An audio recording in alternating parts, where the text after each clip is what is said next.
Since 2020, the area that's been farmed organically in Ireland has tripled to the point where we now have over 5,000 organic farms, and they account for over 5% of the national land area. And of them, the biggest adopters of organics have been beef farmers, in particular suckler farmers. So these farmers, they want information on the cost of production and profitability of organic farming. Hello and welcome to the Beef Edge, the Teagasc Beef podcast, for all your latest news, information and advice for Irish beef farmers.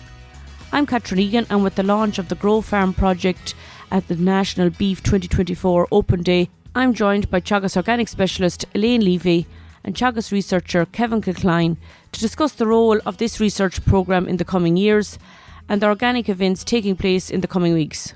Kevin, you're the coordinator of the GROFarmS project. Can you introduce the project to listeners? GROFarmS, it stands for a Growing Resilient Organic Farming Systems, and it's an organic farming research project that's been funded by Department of Agriculture and Teagasc, and it's also been undertaken in collaboration with UCD. So the past few years there's been a huge interest in organics. A large number of farmers have converted and many more are considering their option of converting. So while there are various opinions on the benefits of organic farming, there are currently a lack of evidence on figures on the sustainability of Irish organic farms. So this project aims to address that gap by putting figures on the performance and sustainability of organic farms, and it'll do that in a number of ways. So research on a beef finishing system is going to be conducted on a dedicated a fully certified organic farm in Kilcline, which is beside Johnstown Castle in Wexford, and this farm is currently being converted to organic farming standards. So this includes a reseeding program and conversion of farm sheds to meet organic standards. There will also be complementary research trials that are going to be undertaken here on the Grange research site, and this will subsequently be used to inform the design of winter diets in the Kilcline farm. The project also plans to collect information on the profile and sustainability of real farms that are farming organically currently. It'll do that through the Teagasc National Farm Survey. So that's the overall kind of approach that's been taken in this project. And Kevin, what numbers does this research need to establish, and why is it important? Well, I suppose if you start with the context of organic farming, as I mentioned, it's evolved hugely in the recent number of years, and you can see now there's real need for scientific evidence to support best practice adoption and conversion. So since 2020, the area that's been farmed organically in Ireland has tripled to the point where we now have over 5,000 organic farms, and they account for over 5% of the national land area. And of them, the biggest adopters of organics have been beef farmers, in particular suckler farmers. So these farmers, they want information on the cost of production and profitability of organic farming. To do this, we'll establish trials on the newly established Kilcline farm, figures on the production. So specifically, spring-born, early and late maturing bred suckler weanling steers, they're going to be sourced in the back end this year, and they'll be finished on a range of different ages, so 19, 24 and 28 months of age, and they'll be finished on a range of different diets that are compatible with the organic system. The performance of these of these animals will be measured in terms of feed intake, growth rates and emissions, and ultimately then at a farm level we'll translate that information from the trials to use to calculate the impact of these organic production systems on profitability of emissions. Beyond just production and profitability, we're also going to be assessing things like soil health, biodiversity and carbon turnover of the farm. So, things that can effectively assess the environmental sustainability of these systems, which obviously are key in terms of thinking about an organic farming system. Farmers will also want figures on cost of production if they're converting over to farming. So there's been costs of conversion to meet organic farming standards, such as the cost of adopting farm buildings, things be able to meet this kind of 50% dry bedded lying area, and greater space requirements for livestock. And these are all information that will be calculated as part of the research project to be able to inform farmers about the conversion decision and also best practice adoption. And the research will be mainly based on beef finishing organic systems. Exactly, Catherine. It'll be mainly based on beef finishing systems. So I mentioned that most of the adoption of an organic farming has been of suckler farmers, and there is an issue currently in the organic sector in terms of what they call leakage. So a proportion of the animals that are reared organically and sold as weanlings, they aren't finished, I suppose. You could say they're finished conventionally, so they kind of leave the organic system effectively, and they're not finished as organic animals. So we need information, I suppose, to be able to support adoption of beef finishing systems in particular, and to be able to address that leakage. Because there is potentially a very good system there. We need, I suppose, figures in terms of the cost of production and the profitability of those systems to support farmers to be able to take the leap to adapt their system. And once the research is complete, Kevin, how are you planning on communicating the messages with farmers? So I suppose central to this project is the involvement of the extension, I suppose, element of Teagasc. So the involvement of the organic specialist team and the 6 regional dedicated organic advisors.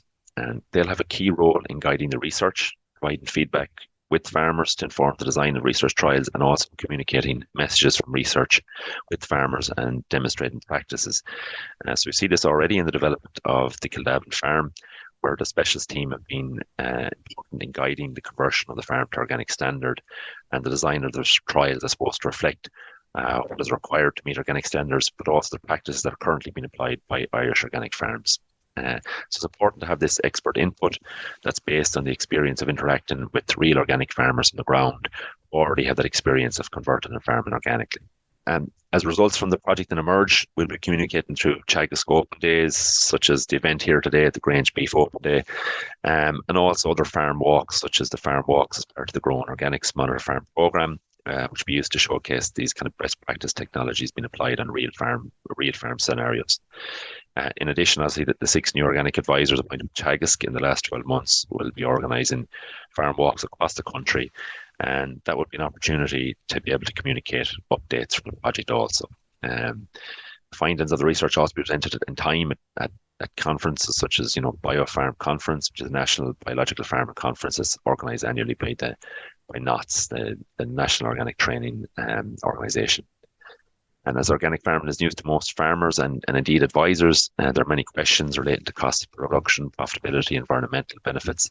So really, not just on the farmer side of things, but there also needs to be upskilling in terms of the wider advisory staff. So in-service training to the wider advisory staff would, I suppose, ultimately help support organic farmers and those thinking of converting. And ultimately, I suppose the project will build this network of scientists, advisors, and farmers who work together to generate and communicate organic information to the industry and also to the wider public. That's great, Kevin. And what information have we on the current profile and practices of organic farms on the ground?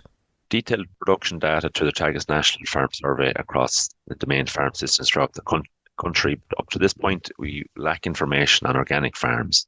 I suppose that's mainly because up to now, the number of organic farms has been low.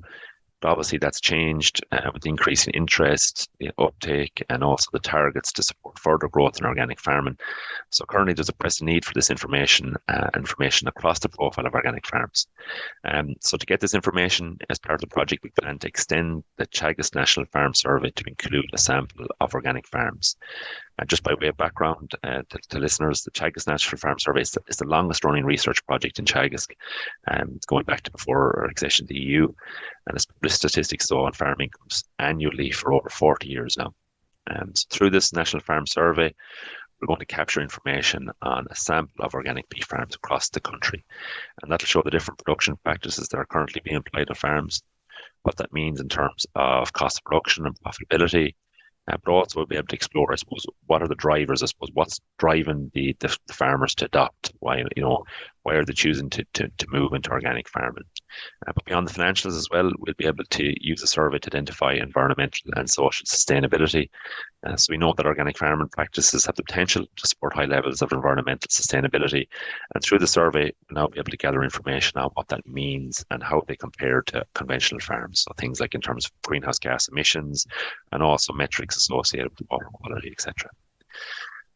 So the key resource to allow us to do this will be a newly appointed organic farm recorder, and he'll be tasked with surveying a sample of organic farms annually. And for listeners that are interested in following this organic project over the course of the number of years in the future, where can we hear more about the organic project? There's more detailed information on the background of this project and also updates as they come through, and they'll be posted through to the project website, and that's available at www.teagasc.ie under the rural economy section. There'll be a section there dedicated to the GROFarmS project. We'll also have a presence at upcoming. So clearly today was a great opportunity to be able to launch the event with the ministers, and a great crowd here and great interest in organic farming, and that's been a fantastic opportunity. We'll also have presence at future upcoming open days, such as the Teagasc, such as the Johnstown Castle Open Day, Farming for a Better Future 2024, which will take place in Johnstown Castle on the 16th of July. And also, once the Kildavila farm has been fully set up and is running, it'll be used to host public open days where farmers will be able to walk the farm, see the farm set up, hear details on the research being conducted and results as they emerge, and also ask questions. And as previously mentioned, we'll also be communicating through the series of Growing Organics Monitor Farm demonstration walks being held throughout the country, and the series of regional organic farm walks being held by the Teagasc Organic Advisory Team also. Thanks, Kevin. And Elaine, the National Beef Organic Walk is taking place next month. Where and when is that taking place? Yes, Catherine, there is. Within the Future Beef programme, we have Ken Gill, who is an organic farmer based in Clonbelogue in County Offaly. And Ken is an organic farmer since 2013. And on his farm, he's an organic suppler to finisher system and a cereal system also. And that farm walk is taking place on Friday, the 12th of July at 6:30 in the evening. And I suppose maybe just go over what topics that we'll be discussing on it. We'll be taking a look over all of his farming system. We'll be looking at financial performance. We'll be looking at his breeding strategy, what his birth to finishing performance, and then also where his markets are. And also another area we'll be looking at is red clover, as red clover is a key foundation in organic farming systems. So that's taking place on the 12th of July at 6:30 in Clonbelogue. And there are also a number of other organic walks coming up, Elaine, in the coming weeks across the country. Yes, there is, Catherine. Just there, as Kevin mentioned, our growing organics program, Monitor Farm program. We have 2 national walks taking place within that program. One actually tomorrow, the 27th of June, up in Donegal in Newtown, Cunningham, on the farm of John Hamilton, and that is a very interesting one. A lot of enterprises to see there. John has a suckler to beef enterprise, a sheep enterprise, and a cereal enterprise. So a lot to be seen on that farm, and that's on tomorrow, the 27th of June, and then we're heading to Carlow on the Wednesday, the 17th of July. And that's another growing organics farm walk on the farm of Joe Nolan in Fina in County Carlow. And Joe is an organic sheep and cereal farmer, just fully converted. So another very interesting one there on the 17th of July.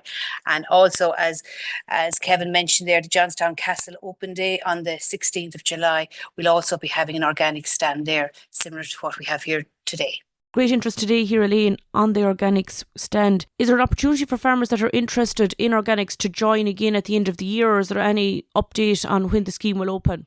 There is indeed, yes. Like, as great interest in organic farming, and as Kevin said, in the last 2 years, we've had a huge increase in the numbers. And to put it into numbers wise, we've had 3,000 new organic farmers joining the organic farming scheme since January 2023.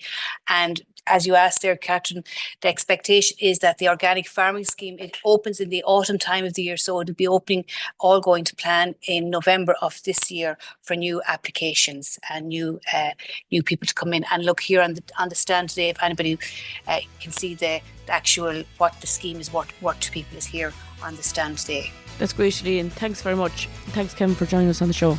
Thank you. Thanks, Catherine. That's all for this week's episode, and my thanks to Elaine and Kevin for joining me on the show. You can catch up on all other shows and interviews from the Beef Edge podcast on the Teagasc website at teagasc.ie, or you can listen on Apple and Google Podcasts as well as Spotify. Don't forget to rate, review and subscribe so you never miss a show. For all other updates from our beef programme, keep an eye on our Twitter and Facebook pages. Until next time, I'm Catherine Egan, and thanks for listening.